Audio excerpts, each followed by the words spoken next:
Hi, I'm Ella. It all started back when I was a fresh-faced hairdresser, barely out of school and already behind the chair at a small salon downtown. Those were simpler times, just me and my scissors, and the whole world seemed like it was there for the taking. It was a regular Tuesday when James first walked in. The bell above the door jangled and in he came, looking around like he wasn't sure he'd come to the right place.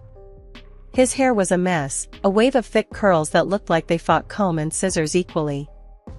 "Hey, you open for a walk-in?"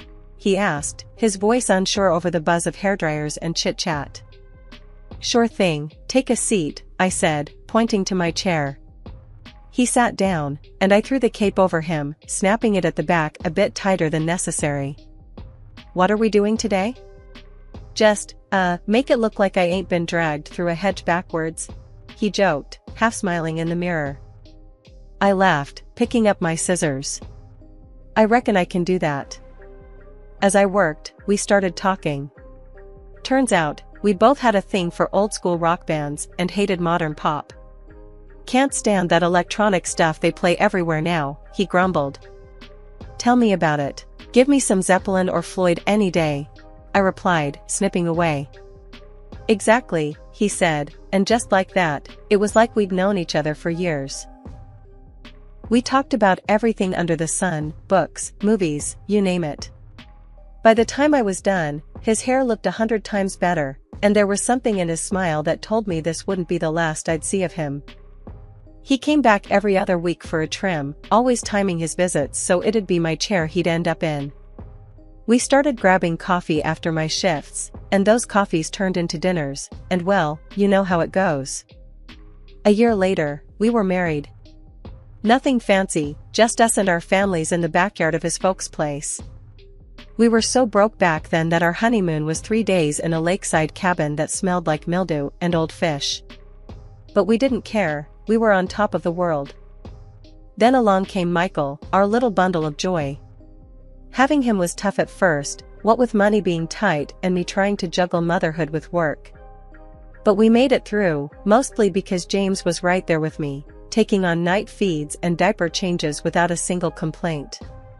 Life was good. Really good. We had our ups and downs, sure, but who doesn't? I loved my job, got to meet all sorts of folks from around town. Everyone had a story, and they all seemed to want to share theirs with me. Guess I just have one of those faces. 30 years sure fly by when you're busy living life. Now, I'm 52, and not just any hairdresser, but the one in town everyone waits a month to see.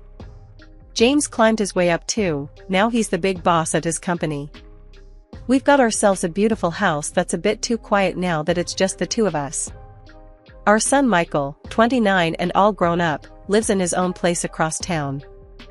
Life at the salon was always bustling, but on one rainy afternoon, it got a bit more interesting. Clara walked in, drenched from head to toe, looking like she needed more than just a hairdryer. She had a sad sort of look in her eyes that caught me right away. I could tell she needed a chat as much as a new hairstyle. "Rough day, huh?" I asked as she plopped down in my chair, not even caring as the water dripped from her coat onto the floor.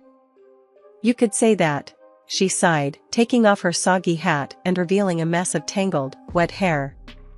"Just split with my boyfriend. Feels like my heart's been through the ringer." "Well, you're in the right place for a pick-me-up," I said, draping a towel around her shoulders. "Let's get you dried off and fixed up. How about we try something new today? Give you a fresh start?" Clara nodded, looking up at me through the mirror. "I'd like that. I really would." As I worked on her hair, we talked about all sorts. Turns out, she was new in town, trying to start over after everything that had gone south with her ex. I found myself giving her bits of advice, not just about hair, but about finding her feet in a new place. By the time I was done, she had a sleek new bob that framed her face perfectly, and her smile was starting to peek through again. "You know, I feel lighter already," she admitted, checking out her new look. "Thanks, Ella. Seriously." "Anytime, Clara. You know where to find me," I said, handing her the mirror so she could see the back. Just then, Michael walked in, surprising me during work hours. He'd been doing some errands around town and decided to drop by. His eyes landed on Clara, and I saw that same spark I'd noticed between me and James all those years ago. "Mom, hey, who's this?" Michael asked, trying not to make it obvious he was checking Clara out. "This is Clara. Clara, meet my son Michael. He's usually not around during the day, thinks he's too busy for his old mom," I joked, giving Michael a playful glare. "Nice to meet you, Clara. And Mom, I'm never too busy for you," Michael shot back with a grin. Clara laughed, and I could see her warming up to Michael's charm. "Nice to meet you too, Michael. Your mom's been telling me all about the town. Sounds like you both know it inside out." "Yeah, well, I could show you some places if you like," Michael offered, and I almost rolled my eyes at how smooth he was being. "That'd be great," Clara said, her smile bright and genuine now. As they chatted, I cleaned up my station, keeping one ear on their conversation. It was clear they clicked instantly. Michael offered to take her out for a coffee to continue their tour guide chat, and Clara agreed. Watching them walk out together, I felt a mix of emotions. I was happy for Michael, seeing him light up around Clara, but a part of me worried, too. Starting new relationships on the rebound can be tricky, and I hoped he wouldn't end up getting hurt. Michael and Clara, who quickly became like a daughter to me, had rushed into marriage. It was a whirlwind, sure, but seeing them so happy made everything feel right. We often had them over at our place, where laughter filled the rooms more than the light. I loved those dinners. Clara would always joke about her taste in men, teasing Michael by saying she liked them slender and athletic. Michael would play along, sucking in his gut and flexing like a bodybuilder, which had us all cracking up every time. It was all in good fun. And after we ate, Clara would help clean up without missing a beat, saying she couldn't just sit and watch me do all the work. It warmed my heart to have such a caring daughter-in-law. James and we were doing all right ourselves. He had become a big shot at his company, always busy, always on the move. But things started to change, subtly at first. He began working late more often, and his business trips multiplied. I'd ask him about all the extra hours and travel, and he'd just shrug it off, saying, "It's a busy season, Ella. Gotta make hay while the sun shines."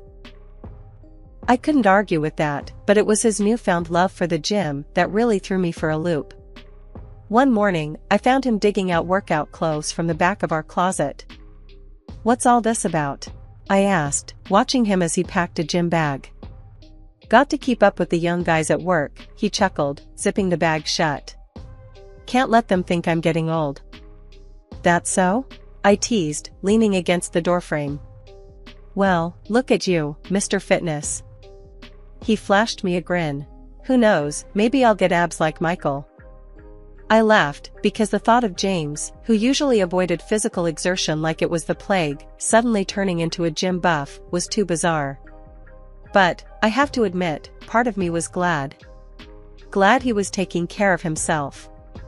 It seemed like a good thing. Life seemed almost perfect. Our home was filled with love and laughter, our careers were thriving, and with Michael and Clara so happy, grandkids didn't seem like a far-off dream anymore. But every so often, when James would leave for another sudden business trip or come home late from the gym, a small voice in the back of my head whispered doubts. I pushed them away, telling myself it was all normal, just part of life's routine adjustments. Yet, I couldn't shake the feeling entirely. Watching him pack for another trip, I'd find myself asking, "Everything okay at work?" "Same as ever, just the grind," James would answer, and though his words were reassuring, his eyes didn't quite meet mine like they used to. I started watching the clock, noting when he left and when he got back. The intervals were stretching longer, the explanations shorter. "Just ran into some traffic," or "had to help a colleague out," became common refrains. One night, lying in bed waiting for him to come home, I realized that no matter how perfect things seemed, there was a crack somewhere. I just hoped it was my imagination running wild, a silly phase that would pass. Because the alternative, the possibility that something serious was amiss, was something I wasn't ready to face. Not yet. It was a regular Thursday at the salon when Marie, a client I've known for years, came in bubbling with excitement about her recent vacation. As she settled into the chair, she started showing me videos they'd taken. "We caught so much of the trip, Ella, look at this one," she beamed, scrolling through her phone. As she held up the screen, a video of a bustling restaurant played. I watched, half listening as Marie narrated their dining experience, but my attention snapped fully when the camera unintentionally captured a couple at the next table in a deep kiss. My heart sank, my breath caught in my throat. It was James and Clara, Michael's wife, tangled up in each other, completely lost in the moment. "Can you send that to me?" I managed to choke out, my voice barely above a whisper. Marie, puzzled by my sudden interest, nodded slowly and forwarded the video to me. "Sure, but are you all right, Ella? You look pale." I forced a smile, shaking my head slightly. "Yeah, just thought I saw someone I knew. Thanks." The rest of the day passed in a blur. My hands moved mechanically, cutting and styling, but my mind was stuck on that video. The image of James and Clara together haunted every moment. I didn't dare call James. Instead, I waited until I was home, my nerves stretched tight, and called Michael. "Michael, I need you to come over. It's important," I said as soon as he picked up, trying to keep my voice steady. When he arrived, his face was etched with concern. "Mom, what's going on? Are you okay?" I didn't meet his eyes as I handed him my phone with the video queued up. "Just watch," I said, my voice breaking. The color drained from Michael's face as he watched. The shock, the realization, hit him all at once. "Dad? And Clara?" His voice was a mix of disbelief and pain. He looked from the phone to me, searching for an answer. Before I could reply, the front door swung open and in walked James, Clara beside him, both laughing about something trivial. The sight of them so carefree twisted the knife deeper into my chest. James, still smiling, started, "Guess who I ran into today and gave a ride?" His words hung in the air as he finally noticed the atmosphere. Michael threw the phone on the table, the video still playing, the sound of their laughter grotesquely out of place now. James's smile faltered, his eyes flicking from the phone to our faces, realizing what had happened. Clara's smile dropped as she followed his gaze to the screen displaying their indiscretion. The second that video ended, the air in the room turned icy. James turned pale as if he'd seen a ghost, while Clara, with a cruel smirk, didn't even try to hide her glee. "I love him," she declared, pointing unabashedly at James. "And honestly, Ella, you're old. He doesn't want you anymore." Her words stung like a slap. I felt a deep, hollow ache in my chest. I couldn't believe I had welcomed such a snake into our home, into our family. How had I been so blind? Michael's reaction was instant. His face flushed with anger as he stood up, towering over his father. "I'm done with you, Dad. And you." He turned his fury towards Clara. "Get out of my house." Clara's laugh was sharp, her voice laced with entitlement. "And where am I supposed to go? I'm entitled to half of this apartment and alimony. You owe me that much." Michael scoffed, the sound bitter and full of scorn. "The apartment was mine before we even met. It's in my name only. And as for alimony," he sneered, "your cheating has taken care of that. You get nothing." While Clara fumbled for a response, James stepped in, his voice cold and calculated. "We need to talk about our assets, Ella. We've got 30 years of marriage here. I want half of everything." His audacity was breathtaking. My entire world was crumbling, and he was worried about money. The nerve of him, after what he'd done, to stand there and demand a share of our life together as if he hadn't just betrayed everything we built. The divorce was nasty, drawn out, and every encounter dripped with venom, especially from James. He strutted into court, playing the wronged party, trying to smear my name and grab as much as he could from the ruins of our marriage. It was excruciating to watch the man I had loved twist our memories into lies, just to gain an upper hand. And Clara, oh Clara had the gall to taunt me outside the courtroom on the last day. "You're just an old woman, Ella. James wanted someone young and beautiful, like me." Her words echoed in my ears, each syllable a pointed dagger meant to wound. It felt like the ultimate betrayal, not just of the heart but of all the years we'd spent side by side. I drove home those days feeling like the shell of the woman I used to be, questioning my worth, questioning every year we'd spent together. But through this storm, Michael was my rock. He stood by me, his presence a constant reminder that not everything from my marriage was a loss. Seeing the strength and integrity in my son, I realized that if my marriage had given me nothing else, it had given me him, a man who knew right from wrong, who stood up for what was right even when it was hard. One morning, I stood in front of the mirror, took a deep breath, and made a vow to myself. "Ella, it's time to rebuild, from the ground up." The reflection staring back at me nodded, as if sealing the pact. One of the hardest decisions I had to make was about the house.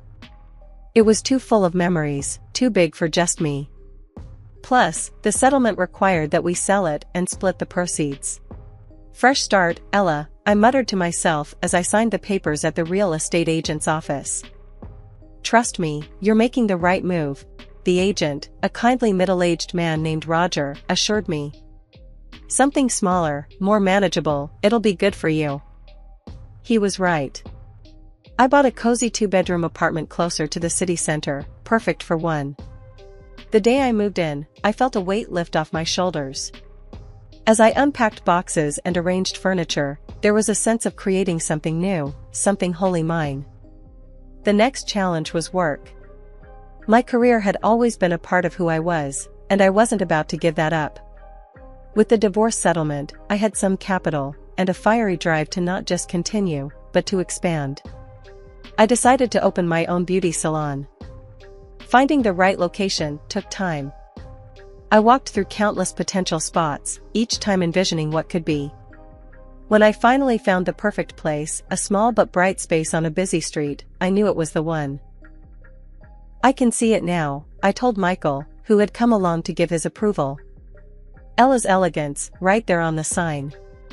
He grinned, his earlier support unwavering. "It's perfect, Mom. You're going to make it into something amazing." The process of opening the salon was grueling. Renovations, permits, supplies, it seemed endless. But with each step completed, I felt a surge of accomplishment. This was mine, my creation, my new beginning. The grand opening was a flurry of excitement.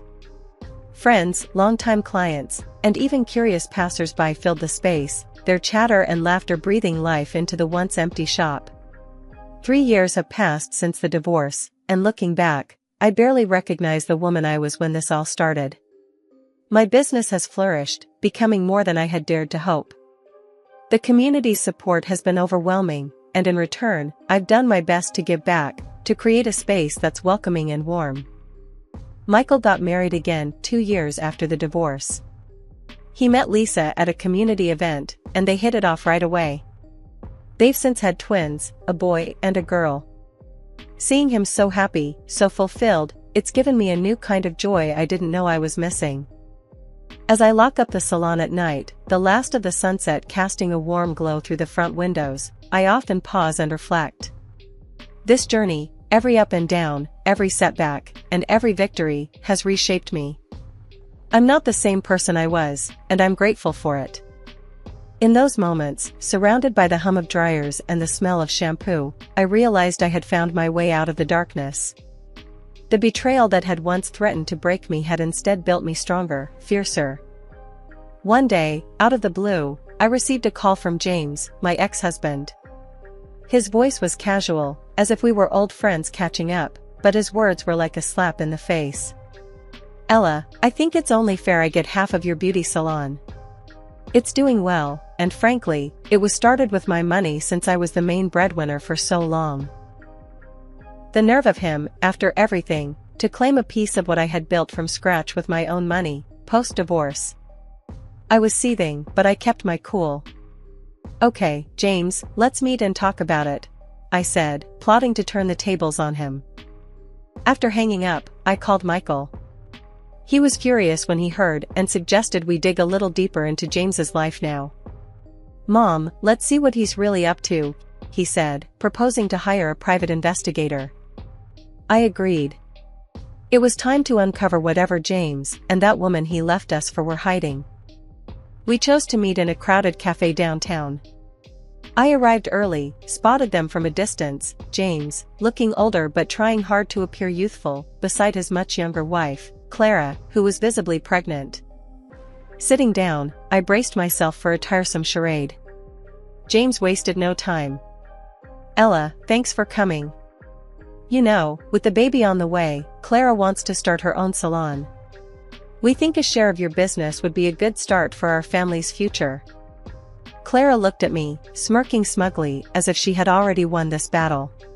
I forced a smile, listening to James ramble about the bright future he envisioned for his new family, all the while thinking how deluded he was. Finally, when he paused for breath, I saw my moment. James, you're living in a fantasy. This business you want so badly? It was built entirely without your money or influence. And as for this child you're so excited about, I paused, my smile fading as I pulled out a series of photos and slid them across the table to him. It was like watching a train wreck in slow motion. James and Clara leaned in to look at the photos, clear shots of Clara with another man, not just in casual settings but leaving a hotel together. And there's more, I continued, my voice steady, despite the chaos I was unleashing. James, remember when you had chicken pox so bad at 38? The doctor said it left you infertile. I didn't have the heart to tell you before, thinking it would crush you. The color drained from James's face. Clara's eyes widened in horror as she turned to him, her hands trembling. You're lying, Clara shrieked, her voice breaking. James just sat there, stunned, as reality crashed down around him. He turned to Clara, anger contorting his features. Is this true? Are you cheating on me?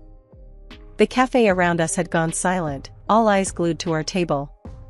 Clara started sobbing, her previous arrogance washed away by public humiliation. James, I can explain, she stammered, but James was already on his feet. I don't want to hear it. We're done. He was shouting now, causing a scene as his world fell apart.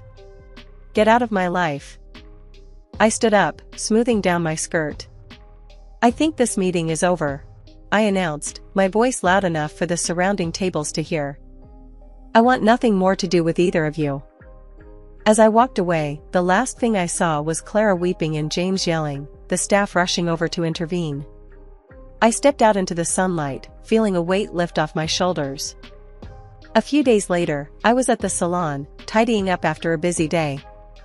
The bell above the door jingled, and I looked up to see Michael walking in, his face bright with a smile. Hey, Mom, how's the champion of independence doing today? He teased, walking over to give me a hug. I laughed, handing him a broom to help me clean up. Oh, stop it. But I won't lie, it feels good. Really good. That's what I like to hear, Michael replied, starting to sweep. So, what's next for you? I paused, leaning on my broom. Well, I've been thinking about that a lot. I want to do more than just run the salon. I want to give back somehow. Michael nodded, looking thoughtful. You've got a lot to offer, Mom. Maybe some kind of mentorship program? You know, for young women starting out? That's exactly what I was thinking, I said, excitement bubbling up inside me. I want to help them build their own futures, make sure they have the support they need. The following weeks flew by as I put our ideas into action. I reached out to local community centers and schools, setting up workshops and talks. The response was overwhelming. So many young women came, eager to learn and grow. One evening, after a particularly successful workshop, I sat in my salon, reflecting on everything that had happened. The phone rang, and I answered it, still in a reflective mood. Ella's Elegance, this is Ella. Mom, it's me, came Michael's cheerful voice. Just wanted to check in. How was the workshop today? It was fantastic, Michael. These girls, they're so bright and full of potential. It makes me feel like I'm really doing something worthwhile. I replied, a smile spreading across my face. That's awesome, Mom. I knew you'd be great at this. We chatted a bit more, and after hanging up, I felt a profound sense of peace. I had come so far from the woman who thought her life was over after a divorce. Now, here I was, making a real impact, feeling more fulfilled than I ever had.